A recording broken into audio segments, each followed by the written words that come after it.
할렐루야. 하나님의 축복이 여러분의 가정과 기업 가운데 가득하시기를 주님의 이름으로 축원합니다. 오늘은 이제 우리가 출애굽기 19장 1절부터 8절의 말씀을 통하여서 출애굽기의 매 두 번째 율법에 관하여서 함께 말씀을 보도록 하겠습니다. 출애굽기는 40장으로 되어 있다라고 말씀드렸습니다. 40장으로 되어 있는데 기둥은 두 개의 기둥으로 되어 있습니다. 하나는 1장부터 18장까지 이제 이스라엘 백성이 애굽의 종살이로부터 해방되는 그 해방의 역사를 기록하고 있고요. 그리고 나서 그들은 이제 해방된 이후에 19장부터 하나님의 삶 시내산 혹은 호렙산에 그들이 도착하게 됩니다. 그곳에 도착해서 하나님으로부터 율법을 받게 되는 내용이 19장부터 40장까지의 내용입니다.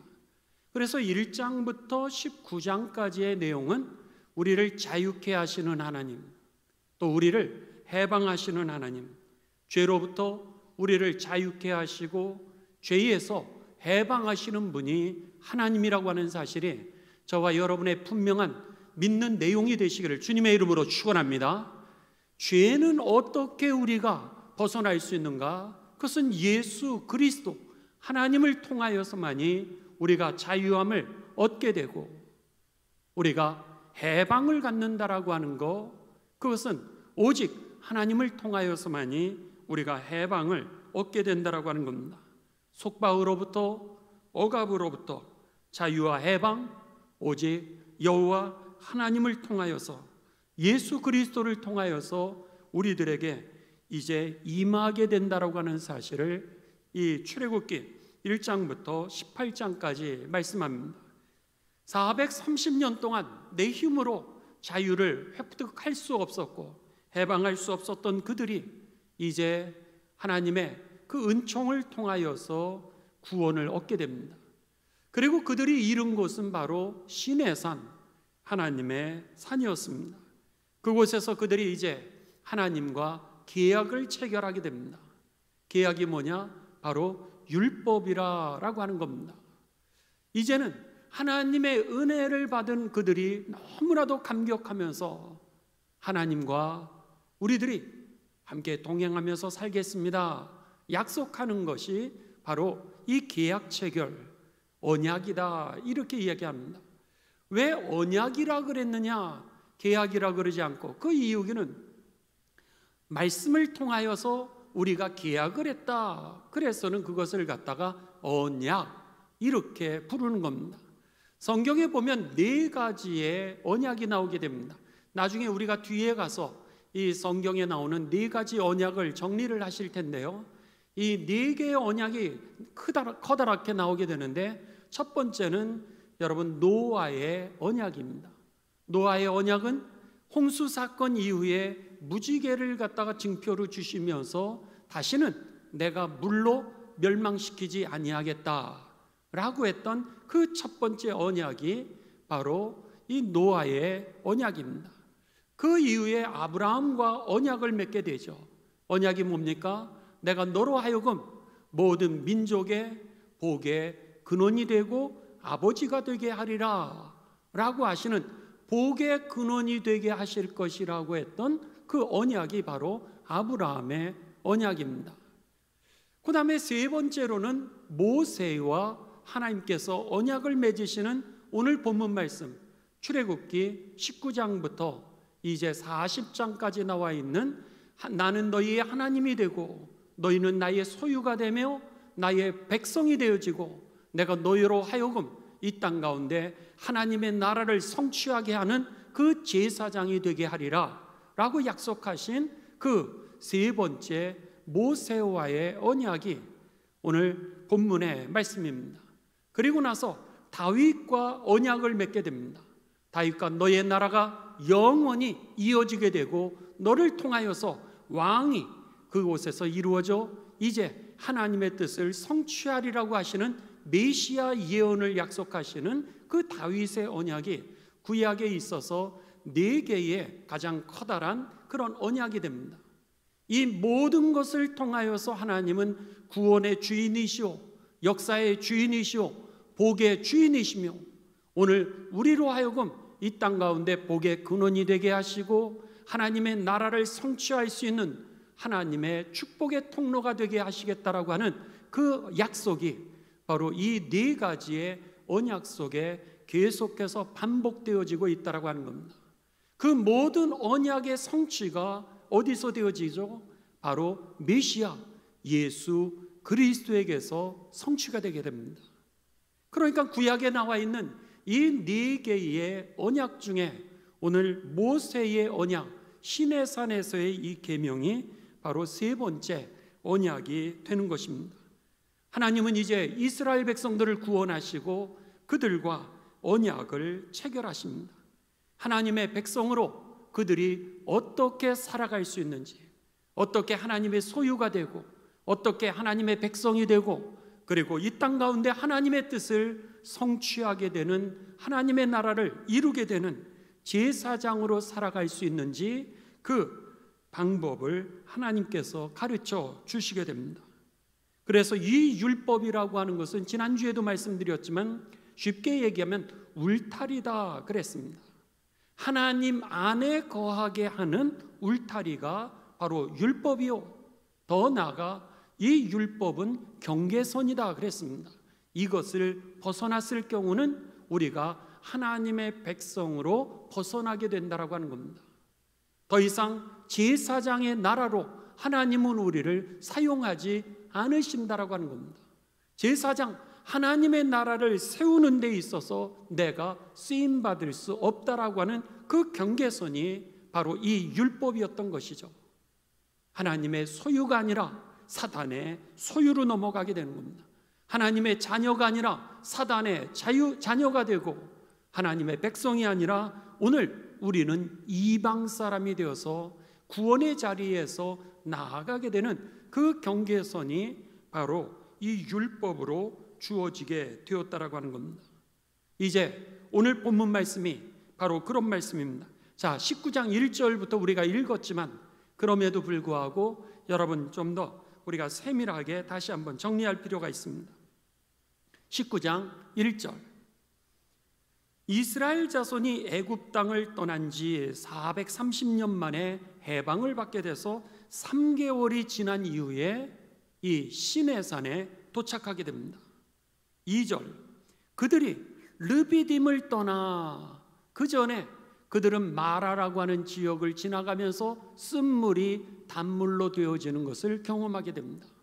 그리고 신광야를 지나가게 되면서 그들이 배가 고팠을 때 하나님이 그들에게 만나와 메추라기를 공급하시는 하나님을 그들이 경험하게 됩니다.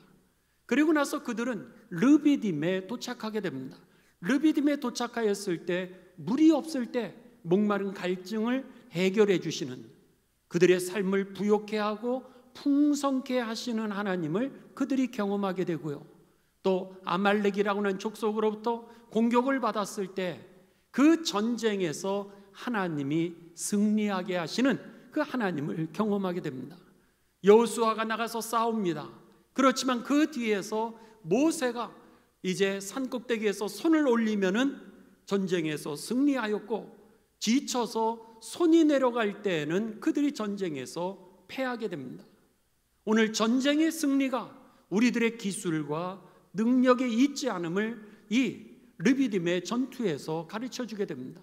전쟁의 승리는 바로 하나님에게 있다라고 하는 것이죠. 오늘 세상에서의 승리가 여러분, 저와 여러분의 능력에 있었던 것이 아니라, 환경과 조건에 있었던 것이 아니라 오직 하나님 여호와 하나님 예수 그리스도 안에 있음이 저와 여러분에게 경험되어지는 해가 되시기를 주님의 이름으로 축원합니다. 이것이 르비딤에까지 하나님이 어떤 하나님인지를 그들이 경험하게 됩니다. 그리고 나서 19장에 이제 르비딤을 떠나서 그들이 하나님의 산 시내산에 드디어 3개월 만에 도착하게 됩니다. 하나님을 그동안 경험했습니다. 경험하였을 때 3절, 이제 모세가 하나님 앞에 올라가니 여호와께서 산에서 그를 불러 말씀하시되 너는 이같이 야곱의 집에 말하고 이스라엘 자손들에게 말하라. 내가 애굽 사람에게 어떻게 행하였음과 내가 어떻게 독수리 날개로 너희를 업어 내게로 인도하였는지를 너희가 보았느니라. 3개월 동안 10가지 재앙을 통하여 그들이 하나님을 경험합니다. 5절, 그러면서 하나님이 뭐라 그러세요? 세계가 다 나에게 속하였나니. 여러분 믿습니까? 세계가 다 나에게 속하였나니. 너희가 내 말을 잘 듣고 내 언약을 지키면 이 경계선 그리고 울타리를 그들에게 주시기를 시작합니다. 너희가 내 말을 잘 듣고 순종이라고 하는 뜻입니다. 내 언약을 지키면 울타리 안에 거하게 되면 너희는 모든 민족 중에 나의 소유가 되겠고 책임지시겠다라고 하는 겁니다. 그래서 신약 성경에 보면은 너희는 나의 종이라, 이사야서에서도 너희는 나의 종이라, 이런 표현은 내가 노예라고 하는 표현이 아니라 하나님이 우리를 책임지신다라고 하는 그런 표현이었던 겁니다. 너희가 내 소유가 되겠고, 6절, 너희가 내게 대하여 제사장 나라가 되며 하나님의 축복의 통로가 되고 너희들을 통하여 하나님의 뜻이 이 땅 가운데 이루어지는 하나님의 나라를 이제 이 회복시키는 그 통로로 너희를 세우겠다라는 말씀입니다. 제사장 나라가 되며 거룩한 백성이 되리라. 너는 이제 이 말씀, 하나님이 이스라엘 백성하고 계약을 체결하는 것을 모세에게 말씀하시고, 그 모세는 이제 그 중재자가 되어서 백성들에게 하나님과 계약 체결을, 문서를 그들에게 쉽게 하면 가져가는 겁니다. 자, 7절입니다. 모세가 그 산에서 내려오게 됩니다. 산에서 내려와서 백성들의 장로들을 불러 여호와께서 자기에게 명령하신 그 모든 말씀을 그들 앞에 진술하니 전달합니다. 8절, 백성이 일제히 응답하여 이르되 여호와께서 명령하신 대로 우리가 다 행하리이다. 그들이 이제 그 하나님의 백성이 되겠다고 그 3개월 동안에 그리고 10가지의 재앙을 통하여서 해방되는 자신의 삶을 경험하게 되면서 그들이 하나님과 계약을 체결하게 됩니다. 이것을 갖다가 우리는 예수님을 영접한다 라고 이렇게 이야기를 하죠. 예수님을 이제 영접하게 되는 겁니다. 그래서 여기서부터 구원이 이루어지게 되는 거죠. 그래서 감리교회에서 구원의 5단계를 웨슬리 목사님이 얘기합니다. 첫 번째, 구원이 우리들에게 임하는 그 순서는 뭐냐면 선행, 은총. 하나님이 우리에게 먼저 은총을 베풀어 주셨다는 거예요. 그게 뭐였습니까? 바로 모세를 통하여서 우리들을 이 이스라엘의 압제로부터 해방을 시켜주시고 광야에서 하나님이 누구신가를 순간순간마다 그들을 구원을 경험하게 하시면서 이제 그들로 하여금 하나님을 알게 하시는 거죠. 두 번째 구원의 단계는 뭐예요? 이 회개하면서 이제는 예수님을 영접하는 칭의, justification이라고 이렇게 표현하게 됩니다. 그래서는 우리가 이제 예수님을 영접하는 단계입니다. 이게 바로 계약 체결하는 거죠. 그래서 인격적으로 되어 있습니다. 성경은 예수님을 믿는다라고 하는 게 감정으로 되어 있지 않다는 거예요. 오늘 여기서 보면 하나님께서 이제 구체적으로 계약을 체결하는 문서를 주시게 되는데 그 9절 이하부터가 하나님께서 구체적으로 문서를 주시면서 사인하게 만드시는 장면이 이제 40장까지의 내용이었던 겁니다. 그런 면에 있어서 우리들이 이제 예수님을 믿고 그리고 나서 구체적으로 이성적으로 예수님을 따라가기 시작하죠. 그것이 바로 성결되는 거룩이라고 하는 sanctification. 그래서는 우리가 새롭게 되고 날마다 거룩하게 되는 여정을 걸어가기를 시작합니다. 그러면서 우리가 하나님 나라에 들어가기에 이제 온전한 모습으로 변화가 되는 것이죠. 자, 여기에서 그리고 나서 8절 끝에 보면 모세가 백성의 말을 여호와께 전하게 됩니다. 이것이 바로 오늘 본문 말씀의 시작입니다. 그런데 중요한 게 있습니다. 하나님께서 이제 이스라엘 백성들이 우리가 하나님과 계약을 체결하겠습니다, 이렇게 이야기하니까 그렇다면 세 가지를 요구하십니다. 이것이 이 출애굽기 19장부터 40장까지의 내용인데, 첫 번째는 성결하라, 그렇게 말씀하십니다. 첫째는 성결하라, 둘째는 십계명을 지키라, 그리고 세 번째는 하나님의 성막을 지으라, 이렇게 요구를 하십니다. 계약을 하면서 하나님이 첫 번째로 했던 게 뭐예요? 첫 번째, 성결하라, 그렇게 얘기를 하십니다. 이게 바로 10절부터 11절까지입니다. 자, 우리 10절, 11절 다 같이 봉독하십니다. 시작. 여호와께서 모세에게 이르시되 너는 백성에게로 가서 오늘과 내일 그들을 성결하게 하며 그들에게 옷을 빨게 하라, 그럽니다. 하나님께서요, 계약을 체결하기 전에 우리들로 하여금 준비를 시키시는데, 첫째 날과 둘째 날은 성결하게 하고 그리고 그들의 옷을 빨게 하라 그랬습니다. 여기에 성자라고 하는 것은 여러분 거룩할 성입니다. 그러니까 그들을 마음을 거룩하게 하고, 결이라고 하는 것은 정결하게 하는, 깨끗하게 하는 그런 뜻입니다.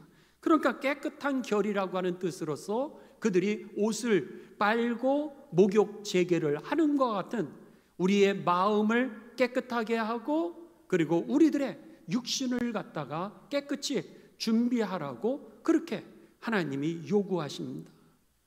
이것을 첫째 날, 둘째 날 이렇게 말씀을 하시고, 그리고 나서 셋째 날 이제 하나님께서 뭐라 그래서 11절입니다. 11절 다 같이 시작. 준비하게 하여 셋째 날을 기다리게 하라. 이는 셋째 날에 나 여호와가 온 백성의 목전에서 뭐 할 것이다? 시내산에 강림할 것이니라, 이렇게 말씀하십니다. 셋째 날 하나님께서 너희가 첫째 날, 둘째 날 성결하게 하면은 셋째 날 너희에게 강림하리라, 이렇게 말씀을 하십니다. 기독교에 있어서 이 세 날이 얼마나 중요한지 모릅니다.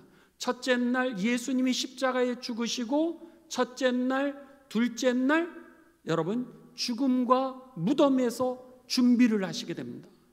그리고 셋째 날 부활하시게 되죠. 그래서 기독교를 뭐라고 이야기한다면 제3일의 신앙이다, 이렇게까지도 얘기합니다. 그러니까 첫째 날, 둘째 날 그들이 하나님의 백성으로 거듭나게 하기 위하여서는 준비하는 기간이 필요했고, 마지막 셋째 날 내가 너희에게 강림하리니, 예수님이 십자가에 달리실 때 첫째 날 죽으시고 둘째 날 무덤에서 준비하시고 그리고 셋째 날 부활 승천하시면서 하나님 나라에 입성하게 되셨던 것이죠. 오늘 이 구약이 신약의 그림자라 그랬습니다. 그냥 예수 그리스도와 연관이 없다면 그냥 옛날 스토리일 것입니다. 왜 우리가 구약을 읽느냐? 그것은 구약을 통하여서 예수 그리스도를 계시하고 있기 때문에 우리가 구약을 읽을 때마다 구약을 읽으면 이게 이 신약에서 무슨 뜻이지? 여러분 그것을 갖다가 성경에서 해석해 주고 있다라고 하는 것입니다. 오늘 여기에 보면 이들이 이제 이틀을 준비하게 됩니다. 구원의 여정에 본다면 이틀의 여정이 뭐라 그럴 수 있습니까? 회개하는 것이죠. 그리고 회개하면서 예수님을 영접하게 되면서 우리가 거듭나게 되는 것입니다. 그래서 하나님의 은총이 우리들에게 먼저 있게 되고, 이게 감리교 구원의 1단계고요. 두 번째는 우리가 회개하게 되고 그리고 믿음을 가지게 되며 칭의, 이제는 이 부활에 참여하게 되었다라고 하는 겁니다. 그 다음에 세 번째 단계는 뭐예요? 우리가 거룩하기를 시작한다는 거예요. 그게 바로 십계명을 지키는 겁니다. 첫 번째, 너희들이 이제 이 성결하라 그랬습니다. 하나님이 우리를 성결하게 하라라고 하시는 이 말씀은 여러분 요한계시록 3장 4절에서 5절에 보게 되면은 이 천국에 들어가는 백성들의 그 옷을 뭐라고 표현하냐면 흰 옷을 입었다 이렇게 표현합니다. 성결한 저들의 모습, 구원받은 저들의 삶의 모습을 갖다가 성결한 흰 옷을 입었다라고 구원받은 사람들을 그렇게 표현하고 있습니다. 그래서 요한계시록 3장 4절에서 5절에 보면 사대 교회의 얘기를 하는데, 그러나 사대에 그 옷을 더럽히지 아니한 자 몇 명이 내게 있어 흰 옷을 입고 나와 함께 다니리니 그들은 합당한 자인 영고라. 이기는 자는 이와 같이 흰 옷을 입을 것이요 내가 그 이름을 생명책에서 결코 지우지 아니하고 그 이름을 내 아버지 앞과 그의 천사들 앞에서 시인하리라 이렇게 말씀했습니다. 천국의 유니폼이 뭐예요? 흰 옷이죠. 흰 옷. 천국의 유니폼이 성결을 우리들이 생각하는 그런 흰 옷은 아니겠지만은 이 요한계시록과 구약과 신약에서 이야기하는 것은 구원받은 백성들에게 있어서 거듭남이 바로 흰 옷으로 표현되고 있다라고 하는 겁니다. 그래서 이단들이 이제 주님이 재림하시는 날 우리가 다 모여라 날짜를 정해놓고, 그리고 나서 이제 사람들을 막 모으면은 사람들이 무슨 옷을 입고 가요? 흰 옷 입고 모이는 이유가 바로 그런 거죠. 천국의 유니폼이 흰 옷이라고 생각을 하니까 그게 바로 여기에 계약 체결을 했을 때 이 출애굽기 19장에 나와 있는 그 말씀이었던 겁니다. 성결하게 하라, 그런 표현이었던 거죠. 자, 그렇게 되면서 이제 그들이 이 하나님과 계약 체결을 하게 됩니다. 그래서 신약에서 이 3일을 갖다가 중요시 여기면서 예수님께서 이런 말씀을 하십니다. 여러분 기억나시는지 모르겠어요. 한번 보시도록 하죠. 누가복음 13장 32절에 보면 여러분 이런 말씀이 나오는데 오래간만에 아마 이런 말씀이 이해가 되어질지리라 생각합니다. 한번 찾으시기 바랍니다. 누가복음 13장 32절 화면에도 나오기는 하지만은 여러분들이 이 말씀이 이런 말씀이었구나, 이런 것들을 좀 이해하셔야 나중에 신약 성경을 읽으실 때에도 우리가 조금 더 이해하기가 쉽습니다.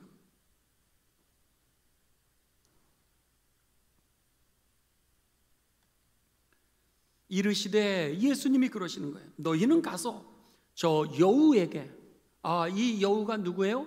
헤롯 대왕입니다. 그러니까는 헤롯 이 엉터리에게 여우라고 그냥 대놓고 얘기를 하시는 거예요. 저 여우에게 이르되 오늘과 내일은 내가 귀신을 쫓아내며 병을 고치다가 그리고 나서 제3일에는 완전하여지리라. 3일에 관한 이야기를 예수님이 자꾸 죽기 전에, 십자가를 지시기 전에 반복해서 말씀하시죠. 마태복음 16장 21절도 한번 찾아보시기 바랍니다.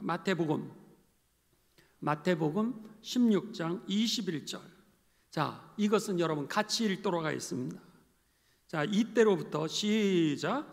이때로부터 예수 그리스도께서 자기가 예루살렘에 올라가 장로들과 대제사장들과 서기관들에게 많은 고난을 받고 죽음을 당하고 며칠에 제3일에 살아나야 할 것을 제자들에게 비로소 나타내시니, 역시 3일을 얘기하십니다.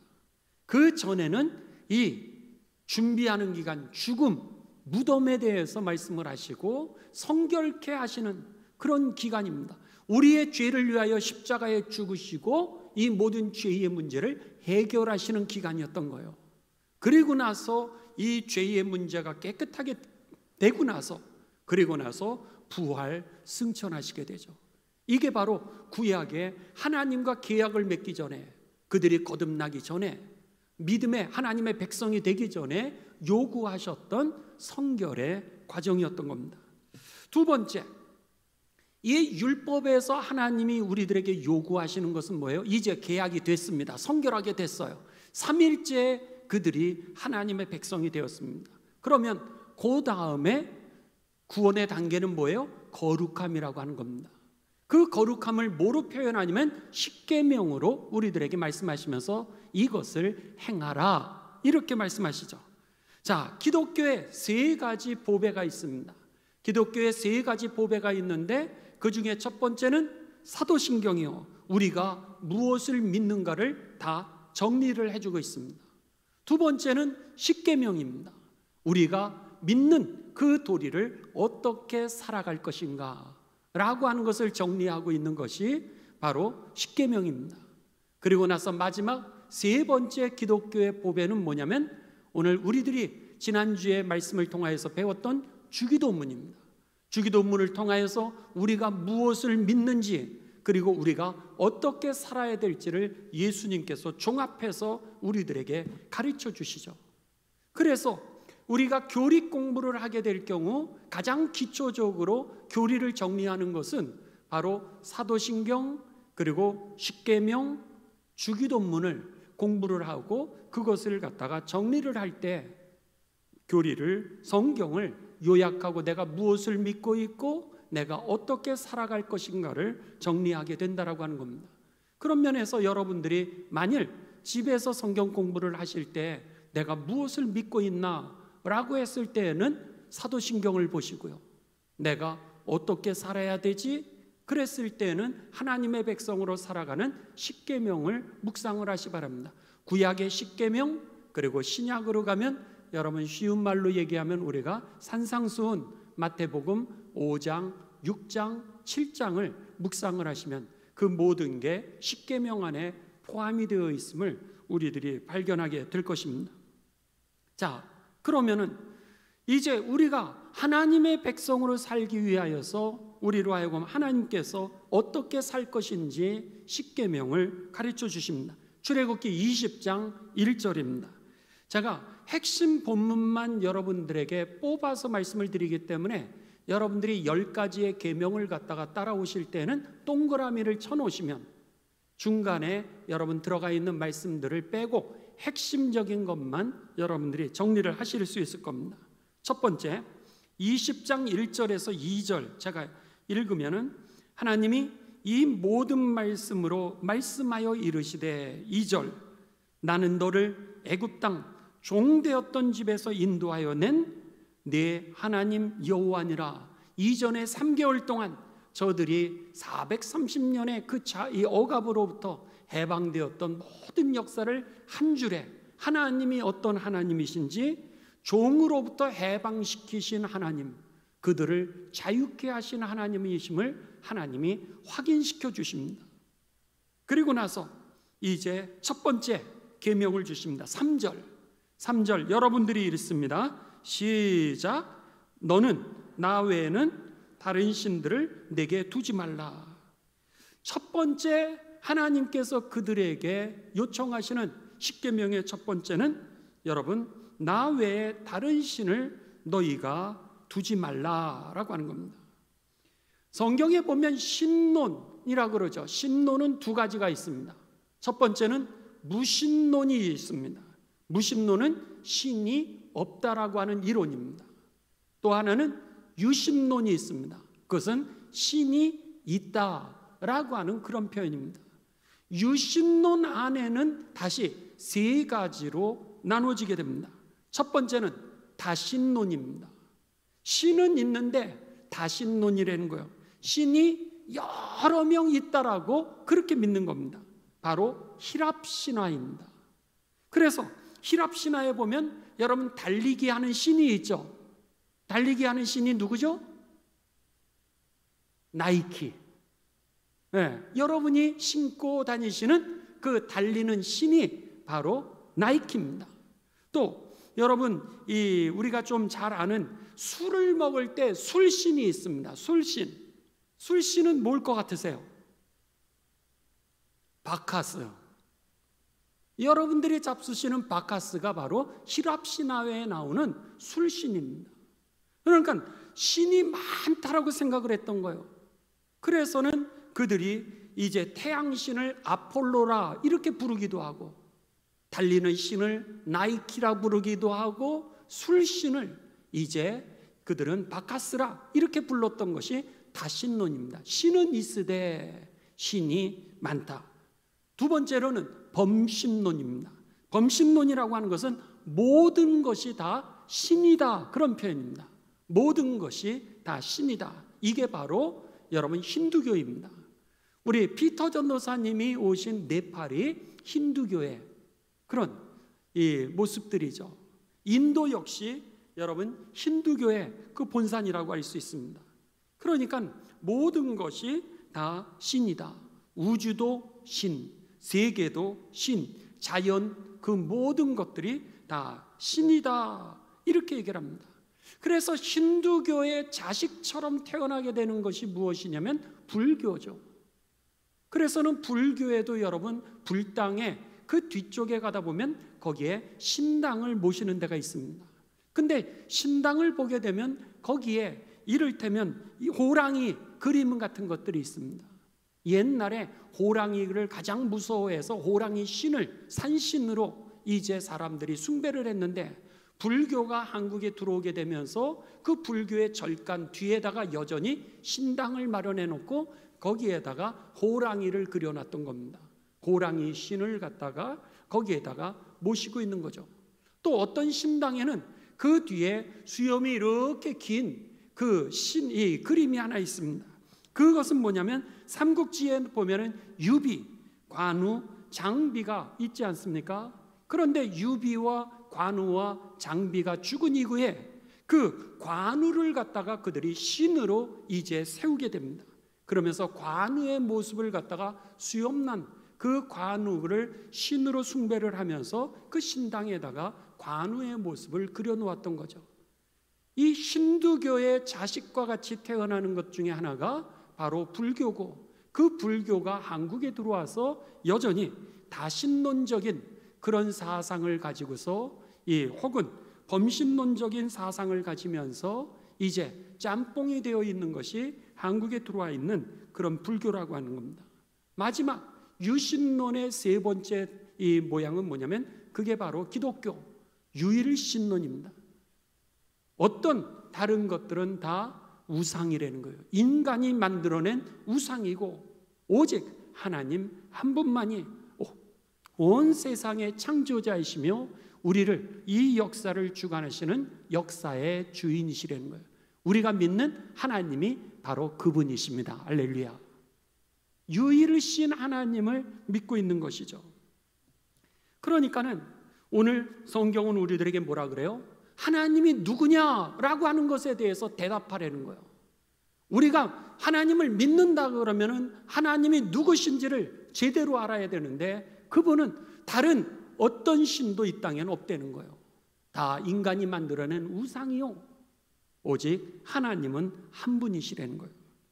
두 번째, 출애굽기 20장 4절입니다. 자, 두 번째 십계명 다 같이 봉독하십니다. 시작. 너를 위하여 새긴 우상을 만들지 말고 또 위로 하늘에 있는 것이나 아래로 땅에 있는 것이나 땅 아래 풀 속에 있는 것에 어떤 형상도 만들지 말며. 두 번째는 뭐예요? 하나님을 형상으로 만들지 말라 그랬던 겁니다. 여러분, 만일에 사람의 손으로 만들 수 있는 하나님이라면 그것은 가치가 없는 하나님이라고 하는 겁니다. 어떻게 인간의 손으로 하나님을 만들 수 있고 이게 하나님이라고 할 수 있겠냐는 거예요.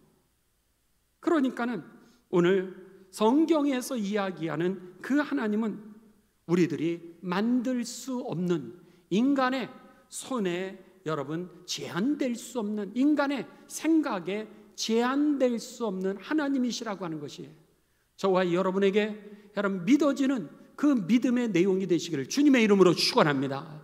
역사의 주관자요 온 만물의 창조자이시며 오늘 어느 사람의 손으로도 만들어질 수 없는 그 하나님이라는 거예요.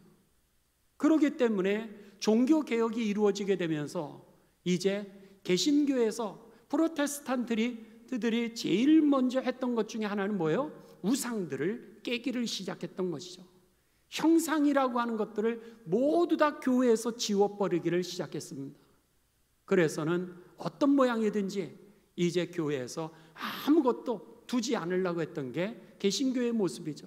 그게 바로 마지막 남았던 게 십자가인데, 어느 교회에서는 이 십자가조차도 하나님을 우상화할 수 있기 때문에 십자가도 치워야 된다, 그렇게 이야기하는 교회도 있을 정도입니다. 아무튼 우리가 이 십자가를 오늘 우상으로 섬기지는 않지만은, 그때 개신교가 처음으로 생겨났을 때에는 이런 어떤 형상이든지 하나님은 인간의 손으로 만들 수 없기 때문에 인간으로 만들어서 그것을 바라보면서 그것을 섬긴다 그러면 그것은 우상이니까 다 버리도록 했던 게 초창기에 개신교의 모습이었다라고 하는 겁니다. 아무튼 두 번째, 하나님을 형상으로 만들지 말라라고 하는 것입니다. 세 번째입니다. 세 번째는 출애굽기 20장 7절입니다. 7절 여러분 동그라미도 치시고 우리 다 함께 봉독하십니다. 시작. 너는 네 하나님 여호와의 이름을 망령되게 부르지 말라. 여호와는 그의 이름을 망령되게 부르는 자를 죄 없다 하지 아니하리라. 아멘. 여러분, 이 뜻은 하나님의 이름을 망령되게 부르지 마라 라고 하는 이 말씀을 다르게 쉽게 얘기하면 하나님의 이름을 이용해 먹지 말아라, 그런 뜻입니다. 하나님의 이름을 너의 어떤 사적인 이득을 위하여서 팔아먹지 말라는 거예요. 여러분, 오직 하나님을 우리가 이 경외하는 삶이 되시기를 주님의 이름으로 축원합니다. 하나님의 이름을 욕되게 하지 말라는 거예요. 네 번째입니다. 20장 8절입니다. 시작. 안식일을 기억하여 거룩하게 지키라. 네 번째, 안식일을 지키라고 하는 겁니다. 안식일의 의미는 두 가지가 있습니다. 첫 번째는 모든 노동으로부터 쉼을 얻으라고 하는 겁니다.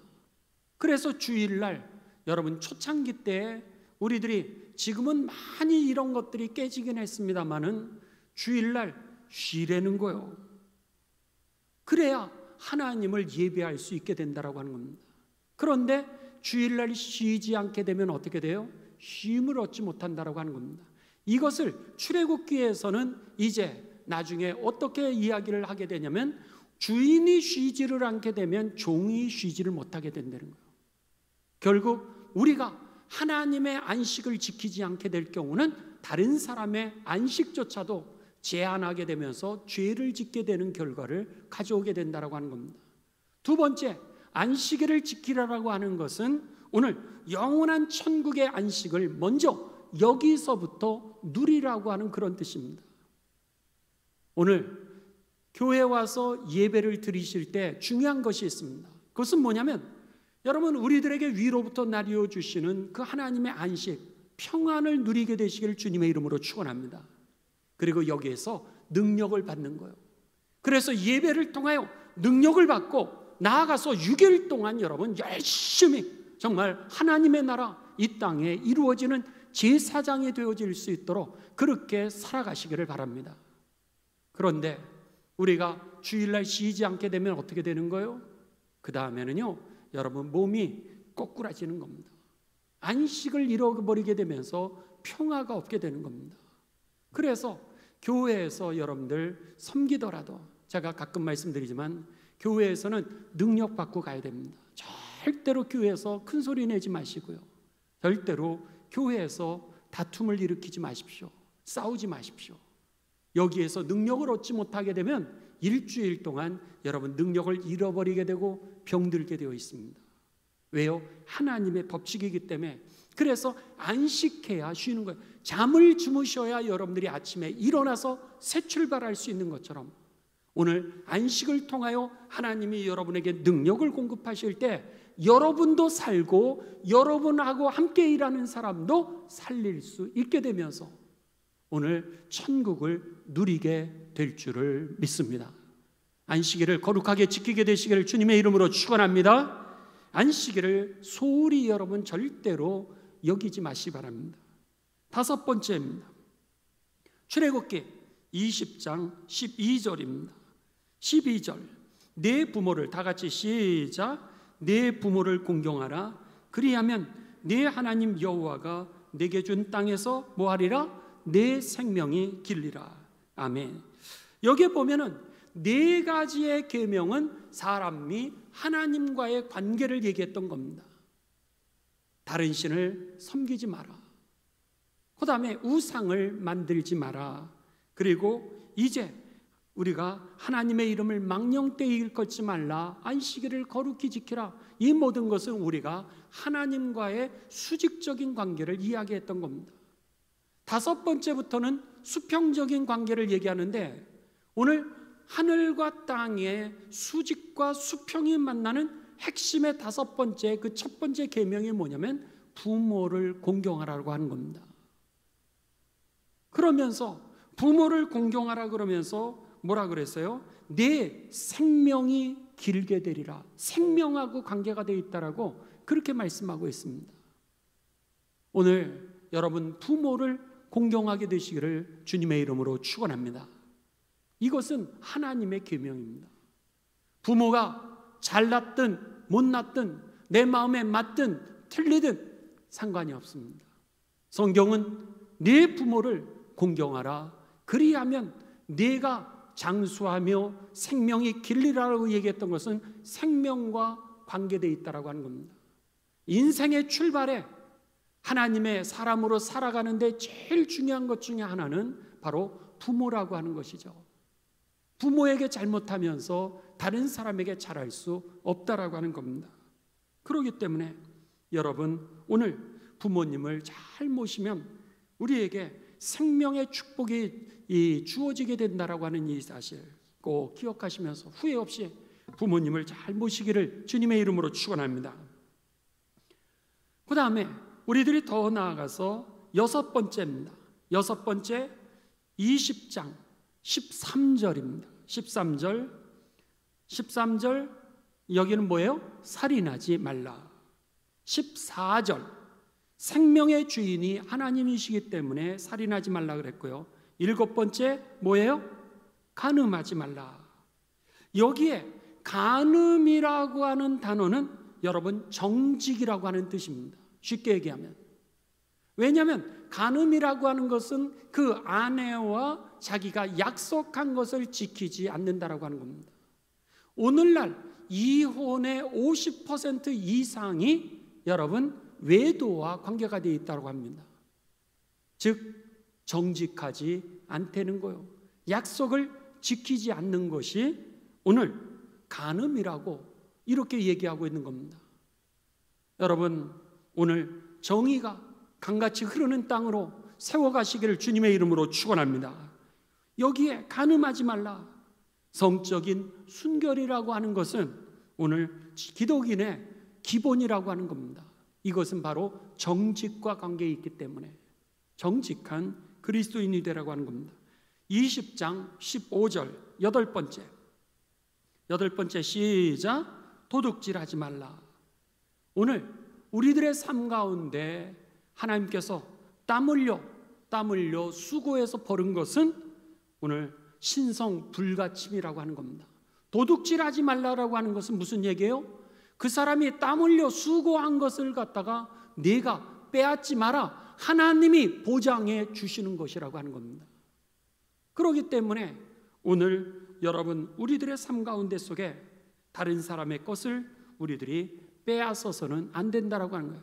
그런 면에서 성경의 부에 관한 사상은 여러분 사유재산 제도를 인정하는 것이 성경의 사상입니다. 그래서 재물에 대하여서 성경은 두 가지의 견해가 있습니다. 하나는 청빈 사상이 있고요, 하나는 청부 사상이 있습니다. 이것은 무슨 얘기냐면 청빈 사상은 가난하지만 정직하게 산다라고 하는 그런 사상이 청빈론이고요, 청부론이라고 하는 것은 정직한 부자로 살아간다라고 하는 뜻입니다. 이 청빈론은 불교와 도교에서 가깝습니다. 반면에 청부론이라고 하는 것은 정직한 부자라고 하는 것은 오늘 기독교의 사상이라고 할 수 있습니다. 그래서는 오늘 우리들로 하여금 땀 흘려 노동하고, 그래서 웨슬리 목사님은 뭐라 그랬냐면 열심히 일하는 거예요. 열심히 일해서 열심히 벌내는 거예요. 그러고 나서 이것을 낭비하지 말고 열심히 저축하고 세금 내고, 그리고 나서 또 다른 가난한 자들을 위하여 도와주면서 하나님의 나라를 위하여 마음껏 쓰라는 거예요. 때로는 여러분, 우리들이 이 초대교회에 보게 되면 가난한 자나 부자나 공평하게 나누는 것을 이야기를 하게 됩니다. 그렇지만 성경의 부라고 하는 것은 오늘 이 공평성이 있으면서 자유가 없는 것이 아니라고 하는 거죠. 그러니까는 공산주의가 절대로 아니라고 하는 겁니다. 공산주의는 평등은 얘기하지만 자유가 제한되어 있습니다. 그런데 성경에서는 그렇지 않습니다. 내가 저들의 가난한 자들을 바라보면서 웨슬리 목사님이 얘기했던 것처럼 열심히 벌내는 거예요. 오늘 성경에서 뭐라 그래요? 오늘 내 이웃에 대하여 남의 것을 도적질하지 말라는 거예요. 그 사람의 것이라고 하는 것을 성경은 인정을 해주고 있습니다. 그런데 열심히 벌어서 열심히 저축하고 그 돈으로 이제 세금 내고, 그리고 가난한 자 도와주고, 그리고 필요한 사람들을 하나님의 나라를 위하여 쓰라고 그렇게 말씀하고 있는 것이 성경의 이 사상이라고 하는 겁니다. 그렇기 때문에 성경은 청빈론이 아니라 청부론입니다. 불로소득은 이 불법이지만 오늘 땀을 흘려 열심히 여러분 많이 버시는 복이 임하게 되시길 주님의 이름으로 축원합니다. 일하면서 그 대가를 하나님이 보장하고 계시고, 나라를 통하여서 하나님이 그 보장을 갖다가 보장해 주도록 세운 것이 바로 나라라고 하는 제도이죠. 나라가 백성들의 돈을 빼앗으라고 한 것은 아니라고 하는 겁니다. 이것이 바로 성경에 나와 있는 도적질하지 말라라고 하는 그런 이 사상입니다. 아홉 번째입니다. 아홉 번째, 이웃에 대하여 20장 16절입니다. 이웃에 대하여 거짓 증거하지 말라. 그리고 마지막 열 번째, 20장 17절, 내 이웃의 집을 역시 탐내지 말라. 탐욕의 문제를, 남의 것을 빼앗는 것을 갖다가 이제 이야기를 하고 있습니다. 오늘은 여기까지 하도록 하겠습니다. 여러분, 이 성소에 대해서는 다음 주일날, 다음 주 수요일날 우리가 다시 한번 보도록 하고, 오늘은 여기까지 하도록 하겠습니다. 여러분, 오늘 말씀을 정리를 합니다. 하나님이 우리에게 율법을 주셨어요. 율법을 주시면서 이제 세 가지를 요구하십니다. 첫째는 성결하라. 두 번째는 거룩하게 살려는 거예요. 두 번째는 뭐예요? 십계명을 지키라고 하는 겁니다. 율법은 오늘 우리로 하여금 울타리를 준다는 거예요. 하나님의 백성으로 살아가게 하는, 그리고 하나님이 나의 주인 되시는, 내가 하나님의 제사장으로 이제 쓰임받아 나를 통해 하나님의 나라가 이루어지게 하시는 그런 경계라고 하는 것을 기억하시면서 예수님을 믿되 감정으로 믿지 마시고 여러분 십계명을 지키면서 거룩한 삶이 되셔서 우리를 통하여 주의 뜻을 성취하는 삶이 되시기를 주님의 이름으로 축원합니다.